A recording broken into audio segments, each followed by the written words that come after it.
I found an e-commerce business that is for sale on acquire.com. I'm just going to give you some basics of like how to very, very quickly in 10 minutes or so work out if somebody's full of shit when they're putting their business up for sale and where they're full of shit. Okay, so I figured that's a good way of a place to start.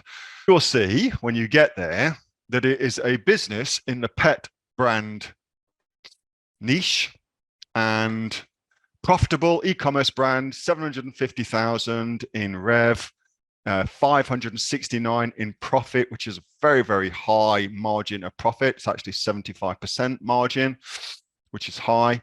They are selling wholesale and also on Amazon and on Chewy, which is like Amazon, but for pet specific things. You can list your products on Chewy, Shopify, and on Walmart. Okay, so they've got private label products.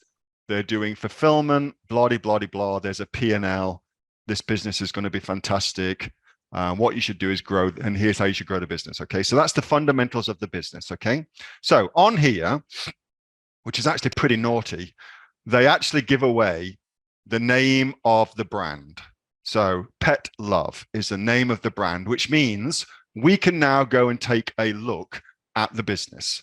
But let's just start at the very, very basic level of skullduggery that's happening here, potentially, who knows? So what is the potential likelihood of that in and of itself being legitimate? Well, let's just have a quick look-see at what's going on. So if we go, for instance, to Amazon, and they have said that Amazon's their biggest channel that they're selling through, we can see that to sell in the pet supplies niche, there's a 15%, and it's pretty standard across the board now, 15%. Anyway, so there's 15% that we pay to Amazon just for the privilege of selling on Amazon's platform and, of course, gaining access to Amazon's customers. So already that's 15% out of their margin that they have given us, the revenue figure that they've given us. Okay, so we know already that that's being paid directly to Amazon. So now we've got 85% left. Okay, hope that makes sense. So next we go look at what's going on with regards to the products that they're selling. So this is the Pet Love store on Amazon. And again, I'm going to post all of these links for you so you can see the due diligence process, but by all means, play along, okay? So this is the Pet Love store on Amazon. And here's what they sell. They sell pet products, and it looks like this is their biggest product, okay? The Happy Pet Carrier. Pet carriers, blah, blah, blah. They also sell some other things like strollers and shit like that, but it looks like that's their biggest product because that's what's getting the most real estate on their page. Okay, that's what's getting the most real estate on the page. Another kind of easy way to go check it out is, no, it won't let me, is to just search for the brand name here. Okay, so if I search for Pet Love here and then looked at the search engine results page, what comes back, Pet Love like that.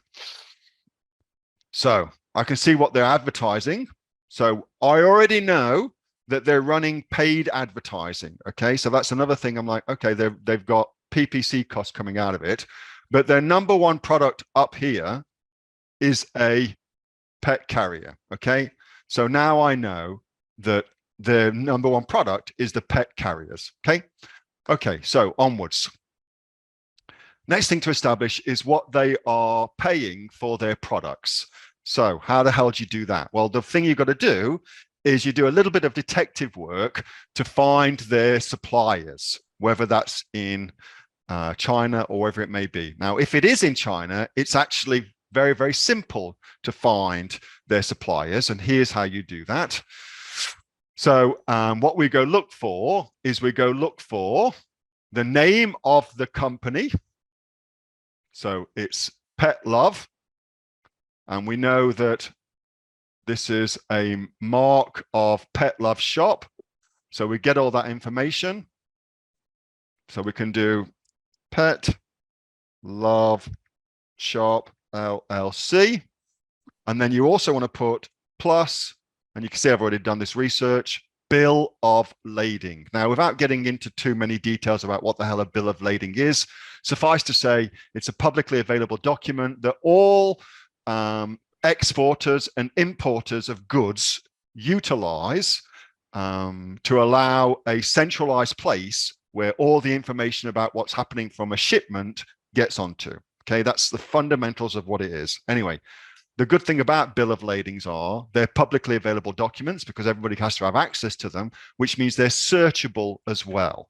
Okay, so now I can see, for instance, that Pet Love Shop has used a bill of lading. So now what I need to do is find out who they've used it for. Okay, so if I just go, so the two that you'll typically get showing up is Panjiva, which is a piece of software that I use. I think it's $600 or $700 a month for it, but it gives you all the records, or Import Genius, which is much, much cheaper. So Pet Love Shop, blah, blah, blah. Here's what they're getting into.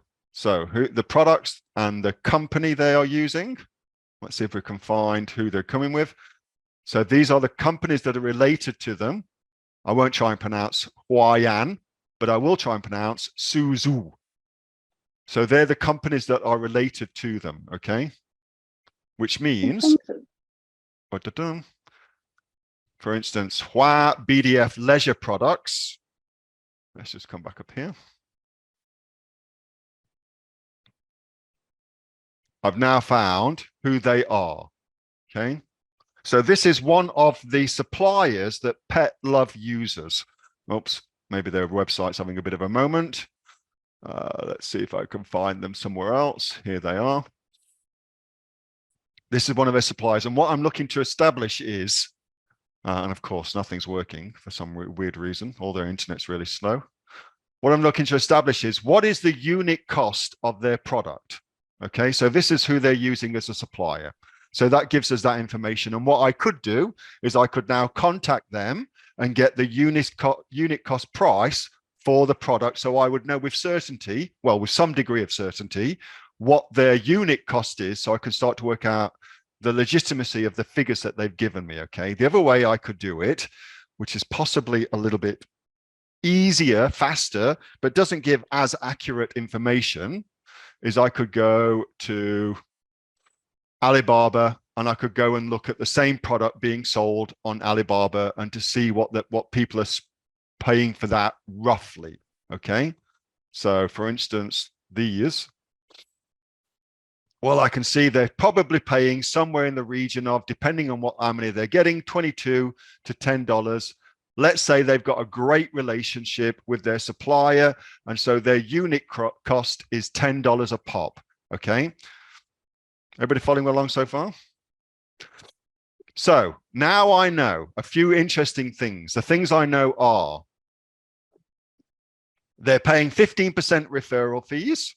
The product retails for $79, and they're paying probably around about $10 to $12 a pop for the unit, which is another 15% of the cost of this. So already with just those two things, we're at 30%. So it's pretty obvious at a very, very light look over of the listing that these figures are dubious, to say the least. Okay, just with those two things we go look at, we can see that those figures are a little bit dubious. And then we're also, as we've already established, can see that they're actually running Amazon PPC. So that's an additional cost on top of everything else. And they're using FBA. We assume they're using FBA. Let's just go and have a look. So they're using FBA as well. So that's additional fees there too. Okay. All right. So that's pretty simple to work out so far. The other thing we can see as well is that this particular brand actually is being sold by, not by Pet Love, but by a company called Caspian, by these guys, which I know used to be called eTails, E-T-A-I-L-Z, eTails. And they were big Amazon aggregators, and also big Amazon brands that sold tons of different brands. Okay, so all that information is there as well for us. Here is that. Here is this on their blog.